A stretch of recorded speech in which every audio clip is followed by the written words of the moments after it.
There are many different variations of this topic on YouTube already. I'm a Simpsons fan myself and I thought I'd put together some odd theories that relate to past Simpson episodes. Don't take this video too seriously, as I simply just connect the dots between Simpsons episodes and events that are happening now. Number 5. Holographic projection entertainment. Although this isn't really a prediction, it's more of a prediction of an invention, but it's still a possibility. In this episode titled Holidays of Future Past from the 23rd season, the plot takes place in the future. It shows Bart living in a classroom in Springfield Elementary. It shows him watching a third-dimensional projected image which interacts with the room's surroundings. While watching an episode of Itchy and Scratchy, you can see the blood splatter across the room, even though the blood is merely a hologram. This might actually become a possibility in the future, as we have seen much holographic use in the past few years. This has ranged from performances to communication. Some people even believe that some of Obama's speeches are holographic. In 2010, tech websites predicted that we would have holographic TVs by 2017. As of today, some TVs use holographic displays, but they're not quite as advanced as in The Simpsons. Holographic technology has been around for 70 years, but we still can't seem to make it as entertaining as seen in the movies. This is simply because of the cost. At the moment, it's mainly the scientific community looking into holographic technology, and therefore, not much funding is available. Even though there were predictions for 2017, right now, holographic technology doesn't look like it will be invented for even the next 5 years. We can only hope that a big company starts to fund it to boost production. Number 4. Machine uprising. In this episode titled Them Robot from the 23rd season, Mr. Burns makes all employees at the power plant take a drug test. After the tests are complete, Mr. Burns' lawyer informs him that the drug tests are quite costly, so in response to this, he replaces all power plant workers with robots. This causes unemployment rates to reach an all-time high. The only human left working there is Homer. Homer loses his mind trying to communicate with the robots because they do not respond to any interaction. Homer then accidentally breaks a robot, and when trying to repair it, he realizes that they have an artificial intelligence function. After this, they become way too friendly, so more modifications are made, and this is when the machines take over. Now this could become a high possibility, as within the past few months, many companies have decided to employ robots over humans. A McDonald's in Phoenix, Arizona has decided to launch a restaurant run entirely by robots. After receiving a loss for 9 years straight, the branch decided to cut some expenses, so fired its employees and is now replacing them with robots. However, a few human employees will remain to maintain the robots. The store is planning to open on July 4th, 2016. The McDonald's CEO also warned that all human jobs will soon be replaced with robots, as it is cheaper than employing people on minimum wage. Also, as of February 2016, car manufacturer Mercedes-Benz has replaced humans for robots on their assembly lines.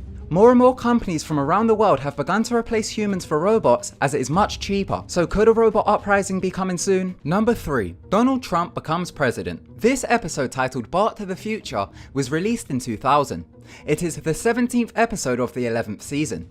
The Simpsons family go to a casino. As Bart isn't allowed in because he's underage, he tries to sneak in. He successfully sneaks in but gets caught immediately, and is then sent into the office of the owner. The owner then shows him his future, and the rest of the episode takes place in the future.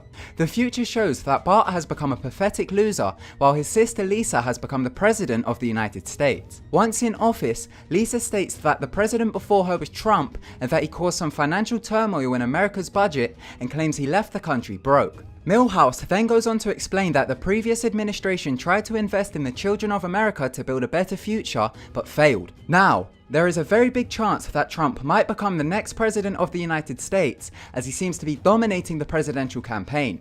However, if he becomes president, he may not cause damage to the financial budget, but I guess we'll have to wait and see. One of the writers for the episode, Dan Greeny, has commented on the episode saying it was a warning for America, showing how insane America will truly be in the future. He said, "It just seemed to be like the logical last step before hitting the bottom.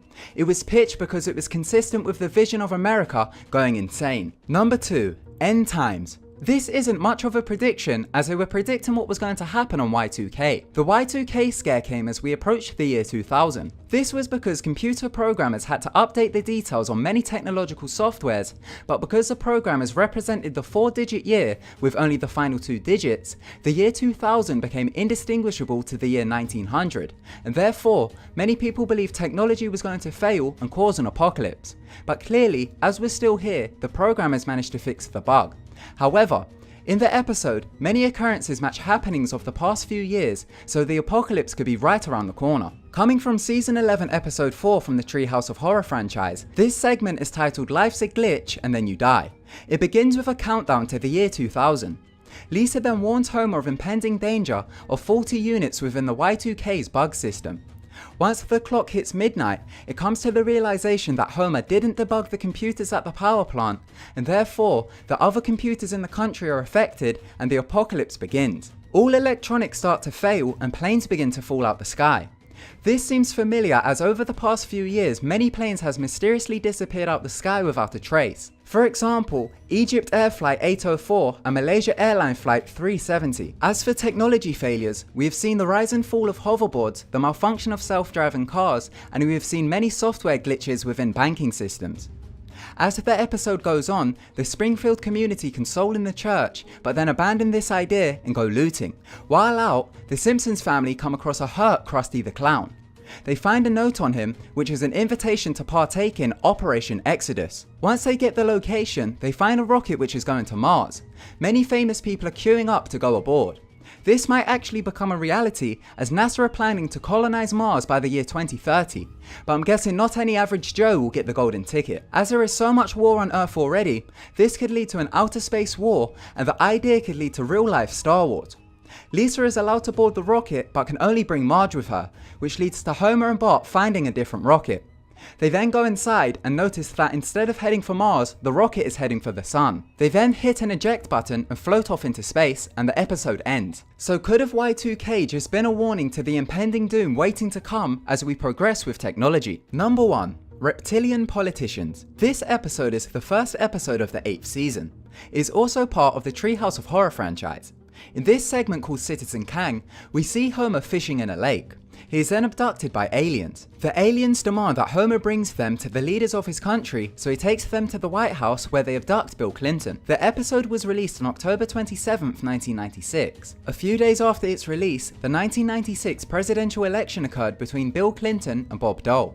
Homer explains to the aliens that the election is coming up, so they decide to abduct both candidates. Once abducted, the aliens bioduplicate the men and begin to impersonate them in order to gain full control of the world. Homer is then kicked from the spaceship and tries to explain to his family what's going on, but nobody believes him. He then makes his mission to expose what's really going on, but by the time he finally reveals that they're aliens, it's too late and they're already in power. The aliens then use their power to enslave the human race and build a ray gun to destroy a rival planet. Now you might be thinking, so how does this relate to modern day life?